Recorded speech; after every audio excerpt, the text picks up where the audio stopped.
America with Jimmy Failla. Oh, you bet it is. We were just having a grown-up talk in the last break about how we're not playing enough defense at the southern border. This next guest, of course, an expert on not playing defense because he's an Arizona Cardinals fan. Arizona Attorney General Mark Brnovich joins us on the heels of a cheap shot. Oh, indeed. Yes, that was really a cheap shot. I really can't blame that all on the defense, though. I think that Kyler Murray sometimes is afraid of big hits, and that's what leads to some of those disasters. Well, without getting into specifics, one of the greatest experiences I've had in this postseason, and there have been so many crazy games and wild moments, was a certain state attorney general texting me and watching his optimism go from the highest highs to the lowest lows. So over the course of a recent football game. Now, I'm not going to name names. I'm not going to name games. I'm just going to tell you that there was a precipitous drop-off in enthusiasm that I really enjoyed being around. You know, I will. It's funny, Jimmy, because my wife was born and raised in Wisconsin, and her and her family, they're big. We're Packer fans. And so before the Packers 49er game, we're all talking about, Aaron Rodgers is so great. He's underrated. He could throw the long balls, touch, all this stuff. And by the end of that 49er-Niner game, they're all like, Aaron Rodgers sucks. He can't win the big one. And then they start going, hey, wait a minute. He lost to Seattle. He, lost to the Giants. And then it's like, yes, in the span of 3 hours, it's almost like politics where you can go from being in the debate to being the greatest of all time to whether you're a choker. By the end of the night, they're like, Rodgers isn't even vaccinated, this guy. What a piece of garbage. It's crazy. No, but I get it. I appreciate it. It's part of being a sports fan. Well, listen, I was talking in sports terms earlier about defense. This border situation, all right, maybe you can clarify this because I just might not understand it. But it's my understanding that in some places, guys are showing actual arrest warrants as IDs as a means of getting into the country. Like, where is the advantage to the American citizen in that being a thing? Yeah, well, we have talked about this, is that the Biden administration, just how much the Democratic Party has changed. When John F. Kennedy promised to put a man on the moon in a decade, Biden is essentially putting a felon in everyone's neighborhood this decade. And think about this, Jimmy.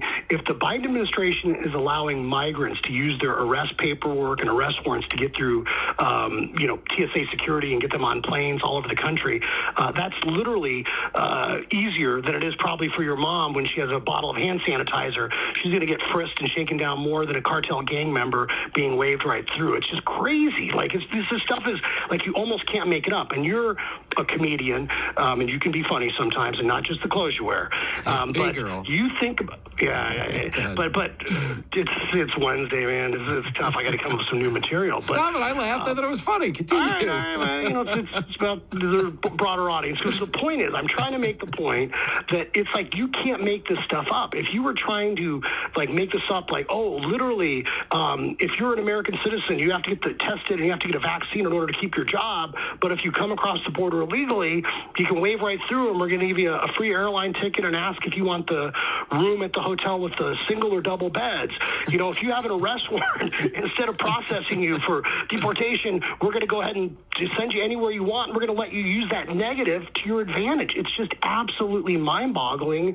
And that's why we are involved. Our office is involved in, everything from suing the Biden administration over the fact that they aren't deporting people, deportation orders. There's more than 1 million people now in the country with deportation orders that aren't being deported. I have a lawsuit or a case next month at the U.S. Supreme Court that I'm going to argue again personally on the public charge rule, which deals with the fact that the Biden administration is trying to give, public benefits to people that are trying to get legal status. So there's all this just crazy stuff where you're sitting there saying to yourself, how is it, regardless of what you think about immigration, how is it that if you are entering the country illegally, you're getting more benefits and more opportunities and essentially more freedom than hardworking American taxpayers? It's just mind-boggling to me. Yeah, it doesn't make sense. If you're just joining us, Arizona Attorney General Mark Brnovich is on the phone, taking well-deserved shots at my wardrobe, by the way. I wasn't upset at that. That was great. It was. Listen, man, you understand, this is how it started for me here at Fox. When they brought me in off the street, I was a cab driver doing stand-up comedy, and they put me on TV. And I dressed loud to distract from the glaring lack of intellect that I actually possessed on a TV set. So I'm not kidding though, Mark. I would filibuster TV hits. They would bring me on, 3 minutes about how stupid my outfit was, one metaphor about the debt ceiling, and then I'd be out of here. And they'd be like, "Oh, that guy's pretty good. I like it. Was fun." Because I didn't have to do anything. You understand? It's like the magician with the assistant, right? To distract you. And it's why I wear high top Adidas all the time. Not only because I'm looking for a shoe deal, but because it distracts people. That's so funny. You get to talk Run DMC for a half hour instead of whatever they brought you there to do. No, I get it. Yes, we will. Yeah. Anyway, but it is crazy. It is crazy times, and all the concentration of power. They're trying to obviously nationalize our elections, socialize the economy, and then with everything going on the border, I mean, literally, the Biden administration is making our country less safe. And this is where the president, whether it's national security, border security, this is when they're at the height of their powers. This is what actually the president is hired to do, is to keep us safe, protect our borders, protect our national security. And Joseph Robinette Biden is doing just the opposite. No, it's so spot on true. And a lot of people didn't know that was his middle name. I found it out in a trivia show once on Kennedy, Joseph Robinette Biden. But I'm surprised more people don't bring that up. I mean, if only we knew. Yes, exactly. That's a great one. Well, no, the thing is, man, every time we have this conversation, okay, I'm always trying not to get to that place where I say, the border is a strategic failure. I don't want to believe that. But every time we talk, I'm, a step closer to having no other explanation for people I talk to in my personal life. Like, how could they let this be a thing? And, when you say things like federalizing elections, and here in New York, some blue states are in favor of letting undocumented, migrants vote, it does seem like this is electorally motivated because there's no other reason you can give me to where this would benefit us. Yeah, I don't understand it, except maybe in this context, too. If you put it, I think, in the broader context, Jimmy, of what is going on with, the 1619 Project, with critical race theory, it's kind of, to me, the far-left, progressive AOC of the Democratic Party has taken over. Yep. And this, I think, is all about getting, middle-class, hardworking taxpayers to hate America, or think that it's so systematically flawed that we have to tear it apart. And then when the system gets overwhelmed, when a bunch of people, come across and, basically, we're a land of immigrants, but it's the land of the free. It's not the land of the welfare state. And if people are coming over, and they're coming over for the wrong reasons, whether they're cartel members or criminals or people that just want to kind of soak off the system, that ends up creating a whole new class of people that have a radically different view of what government's like. And I tell people all the time, I don't do polling and stuff, but look, I'm first generation, and I talk to my mom and her friends, people that lived through World War II and then communism, people from Eastern Europe, and they don't like what's going on. They have no problem. They like immigrants. They like immigration, but they so many times you hear those anecdotes from the old bubbas about when we came to this country, no one gave us a free hotel, or no one put us on a plane to here. No one said, we could do X, Y, or Z. We had to work 2 jobs and, make it on our own. And, when I was in school, I spoke Serbo-Croatian as my first language, but, they didn't have, bilingual classes. I had to learn English, and, you just got to get dropped in the water, and you got to learn how to swim. And so I think that the Democrats don't appreciate that there are so many immigrants in this country, first-generation Americans or recent immigrants, that don't like what's going on, because the United States was founded on the rule of law, and that's what separates us from Venezuela and Cuba and the Soviet Union and all those, third world or, dictatorships, not third world, but dictatorships, is the rule of law means something, that no matter who you are, how you spell your last name, where you come from, what you look like, everyone is treated equally in the United States, and we all have an equal chance to succeed or fail. And that's what people want, and that's why people come here. But the fundamental part of that rule of law equation means that you got to play by the rules to come in here, and you can't cut in front of the line. And, you basically, can't break the law, or if you're a criminal and you're ordered to be deported, you should be deported. I mean, it's as simple as that. It just makes a mockery of the rule of law. And ultimately, I think that's because the Democrats, like I said, going back to critical race theory, the 1619 Project, this is all designed to overwhelm the system, to get people to doubt the system and not love America. And then eventually that's when they have their neo-Marxist revolution, and AOC gets to be the director of, whatever, Soviet-style agency, No, I'm with it. We have a whole dystopian screenplay playing out in real time. You bring up AOC. I don't doubt There's going to be a list of nominees submitted to Joe Biden from the far left to replace Justice Breyer. It's going to be an interesting battle. I think there's going to be a bigger battle within the Democratic Party than there is between the two parties, only because, to be honest with you, this is a replacement. It's a liberal justice for a liberal justice. It doesn't really swing the court so much, but this is going to be a pretty interesting battle. Get your popcorn ready, no?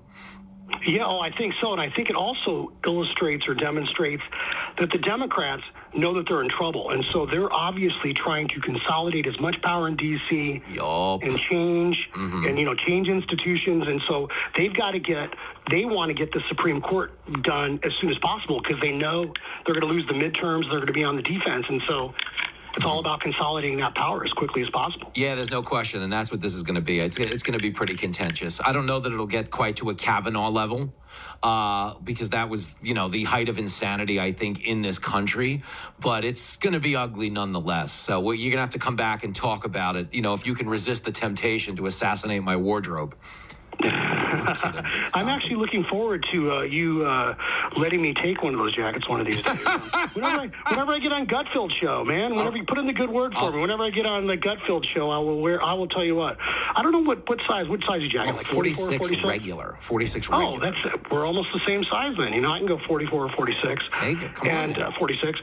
Depending on the brand. So, yeah, maybe you can, I'll wear one of your jackets and I'll let you wear a pair of my tennis shoes. Whoa! Now we're working out trades on the air. No, this could work. Yes. There's real potential.